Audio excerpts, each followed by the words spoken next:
Olá! Nesta aula vamos abordar sobre a doença de Huntington. Aumente o volume, papel e caneta na mão e vamos à aula! A doença de Huntington, como conhecido DH, é um distúrbio neurodegenerativo representativo que se apresenta como coreia, movimentos involuntários, uma desordem hereditária do cérebro. Ela afeta pessoas de todas as raças em todo o mundo. Recebeu o nome do Dr. George Huntington, médico americano que publicou a descrição do que ele chamou de coreia hereditária em 1872. Em 1983, foi descoberto o defeito genético responsável pela doença e foi isolado o gene, tornando-se possível os testes genéticos e as pesquisas em animais, o que desencadeou pesquisas importantes. Mas, infelizmente, essa doença não tem cura. A terapia foca no cuidado e apoio, além de existir tratamento farmacológico para problemas comportamentais e neurológicos.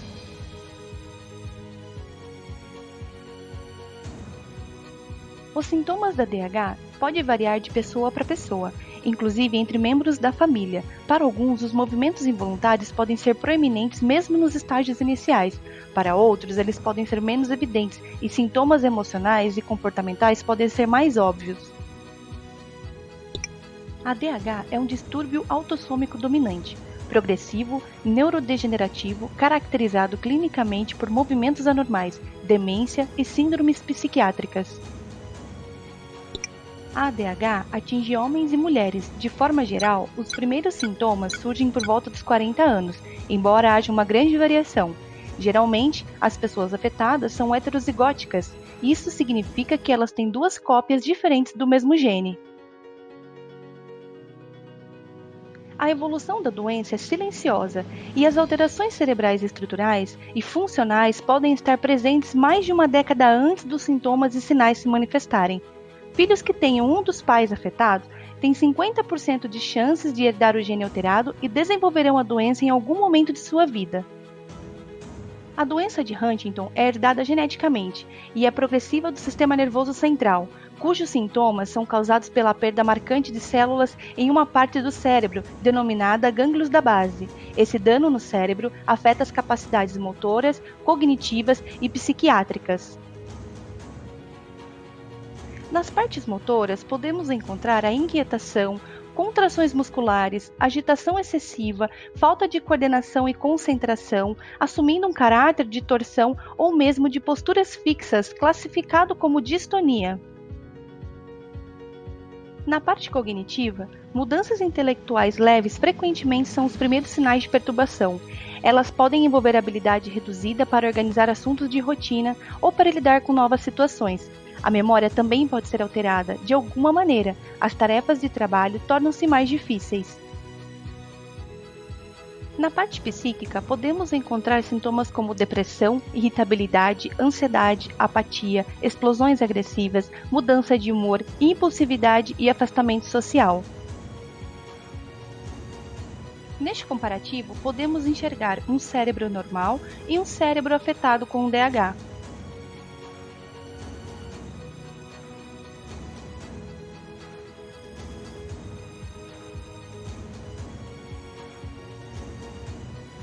A doença é causada por uma expansão repetida tripla no gene IT15 no cromossoma 4, que codifica uma proteína chamada de huntingtina.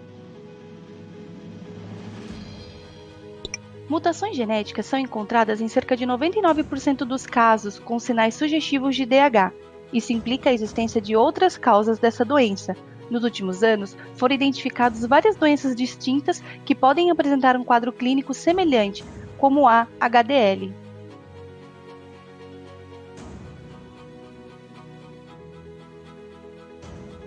Para se chegar a um diagnóstico preciso, é necessário um conjunto de exames, como ressonância magnética, tomografia, o exame neurológico, genético e psicológico. A ADH pode ser confundida com alguma doença não hereditária, como a discinésia tardia.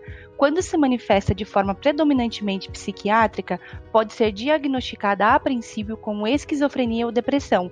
Tais equívocos, que não são raros, ilustram a importância de se conhecer a história familiar detalhada.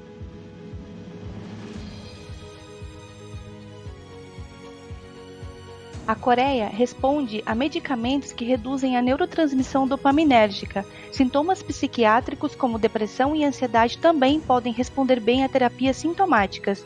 A tetrabenzina é um medicamento indicado para tratamento da Coreia, pois esgota seletivamente as monoaminas centrais. Em 2017, pesquisadores conseguiram produzir um medicamento chamado de Ionis, que consegue bloquear a produção de proteína responsável pela DH. Este medicamento silencia o gene defeituoso, impedindo-o de produzir a letal proteína mutante. A descoberta do Ionis veio para trazer uma nova perspectiva de tratamento eficaz para a doença. Os ensaios clínicos começaram a ser realizados neste ano de 2019 e podem demorar de 3 a 4 anos do início ao fim.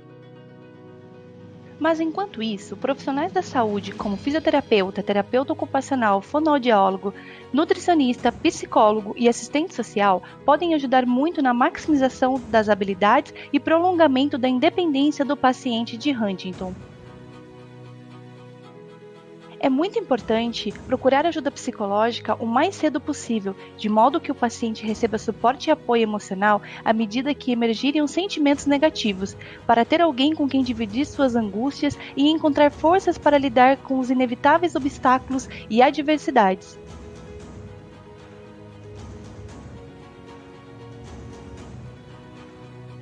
Pesquisas relacionam o hipotálamo à doença de Huntington. O estudo apresenta evidências disponíveis que sugerem o envolvimento de um distúrbio hipotalâmico que afeta o sono e o ritmo circadiano. Sinais e sintomas clínicos autossômico e alterações neuroendócrinas são características frequentes na DH. A DH serviu de modelo para estudo de outros distúrbios neurodegenerativos, como Alzheimer e Parkinson. Todos os distúrbios compartilham características incluindo início tardio, vulnerabilidade neuronal seletiva, apesar da expressão generalizada de proteínas relacionadas à doença durante toda a vida. Uma pesquisa de DH no Brasil ocorreu no período de 2001 a 2002. Foram selecionadas 71 famílias do Sul, 25 do Sudeste e 8 do Nordeste. 11 famílias das 104 não apresentavam histórico familiar e 10 apresentavam ADH. Huntington é uma doença destrutiva que afeta profundamente as relações sociais e familiares.